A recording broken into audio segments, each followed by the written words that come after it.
Welcome to the Genius Factory. Enjoy the video. You begin by making sure your account and role permit recording. This is crucial because personal accounts often lack consent options. Once you confirm organizer or presenter privileges, check your team's admin or IT policy to allow cloud recording and transcription.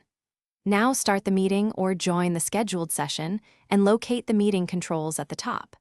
Click the three dots for more actions and select Start Recording. This initiates capture and notifies participants, so you maintain transparency while preserving the meeting content. Once recording has started, make deliberate choices about what to capture and why. If you need searchable text, enable transcription so the session becomes easier to review. This helps with minutes and accessibility. When sharing content, pick screen or window depending on whether you want full context or a focused app. Make sure floating video is enabled if you want presenter visibility. Also keep an eye on storage and retention policies that your admin set, because they determine where and how long meeting files remain. To finish, stop recording via more actions before you end the call or let it auto-stop when everyone leaves.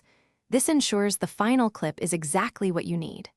After processing, Teams posts the file in the meeting chat and stores it in OneDrive or SharePoint based on meeting type, so share the link as needed. If recording doesn't start, check policy and role settings, sign out and update the Teams client, and make sure storage quotas aren't exceeded. One quick fix often resolves failures.